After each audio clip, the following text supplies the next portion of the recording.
കഴിഞ്ഞ നിയമസഭാ തിരഞ്ഞെടുപ്പിൽ പിണറായി വിജയൻ പരീക്ഷിച്ച് വിജയിപ്പിച്ച തന്ത്രവുമായി പ്രധാനമന്ത്രി നരേന്ദ്രമോദി വരുന്നു. ഒരു തന്ത്രവും അങ്ങനെ ആരുടെയും കുത്തകയൊന്നുമല്ലല്ലോ. മാത്രവുമല്ല, കേന്ദ്രത്തിന്റെ ചെലവിൽ അങ്ങനെ പിണറായി ഇനിയും ഷൈൻ ചെയ്യേണ്ട എന്നൊരു താക്കീതും കൂടിയുണ്ട് മോദിയുടെ ഈ അടിച്ചുമാറ്റലിനു പിന്നിൽ. അന്ന് കേന്ദ്ര സർക്കാരിൽ നിന്ന് കിട്ടിയ അരിയും പലവ്യഞ്ജനങ്ങളുമെല്ലാം ഒരു കിറ്റിലിട്ട് വോട്ടർമാരുടെയെല്ലാം വീടുകളിൽ എത്തിച്ചായിരുന്നുവല്ലോ പിണറായി രണ്ടാം വട്ടവും ഭരണം പിടിച്ചെടുത്തത്. പിണറായിയുടെ ഈ കാഞ്ഞ ബുദ്ധി ഇപ്പോഴിതാ ബുദ്ധിരാക്ഷസനായ സാക്ഷാൽ മോദിജിയും അടിച്ചു മാറ്റിയിരിക്കുകയാണ്. ലോക്സഭാ തെരഞ്ഞെടുപ്പിന് മുന്നോടിയായി രാജ്യവ്യാപകമായി സൗജന്യ നിരക്കിൽ അരി എത്തിക്കുകയാണ് Modi.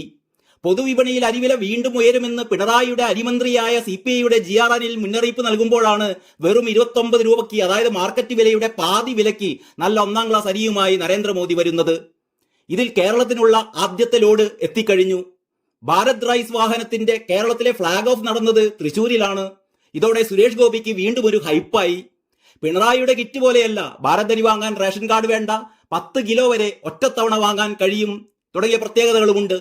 National agricultural cooperative marketing federation, അതായത് NAFED, national cooperative consumers federation, അതായത് NCCF, രാഷ്ട്രീയ ഭണ്ഡാർ ഔട്ട്ലെറ്റുകൾ എന്നിവയൊക്കെ വഴിയാണ് ഈ അരിയുടെ വിൽപ്പന.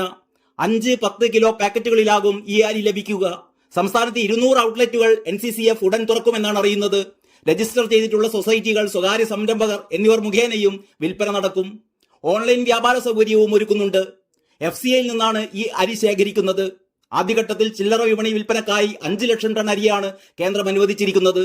ഉപഭോക്താക്കൾക്ക് നേരിട്ട് റീറ്റെയിലായി അരി വാങ്ങാം. E-കോമേഴ്സ് പ്ലാറ്റ്ഫോമുകളിലൂടെയും ഭാരത് അരി വാങ്ങിക്കാം. കേരളത്തിൽ സബ്സിഡി വിലക്ക് അവശ്യ വസ്തുക്കൾ ലഭ്യമാക്കിയിരുന്ന സപ്ലൈകോ ഏതാണ്ട് പൂട്ടിക്കെട്ടേണ്ട അവസ്ഥയിൽ നിൽക്കുമ്പോഴാണ് മോദിയുടെ ഈ സൗജന്യ നിരക്കിലുള്ള അരി വിതരണം എന്നതാണ് എടുത്തു പറയേണ്ട ഒരു കാര്യം. സപ്ലൈകോക്ക് സാധനങ്ങൾ എത്തിച്ച കരാറുകാർക്ക് കുടിശ്ശിക കൊടുത്തു തീർക്കാത്തത് കൊണ്ട് സപ്ലൈകോ ഔട്ട്ലെറ്റുകൾ മിക്കതും ഇപ്പോൾ കാലിയാണ്.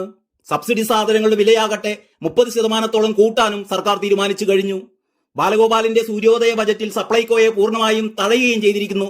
സിവിൽ സപ്ലൈസ് മന്ത്രി പണ്ട് മറിയക്കുട്ടിച്ചാട്ടത്തെ പെൻഷൻ കാശ് കിട്ടാഞ്ഞ് ചട്ടിയുമേന്തി കടകൾ തോറും നടന്ന പോലെ CPMന്റെ മൊത്തക്കടകൾക്ക് മുമ്പിൽ ഭിക്ഷാപാത്രവുമായി കാത്തിരിക്കുന്നത് നാം കാണുന്നു.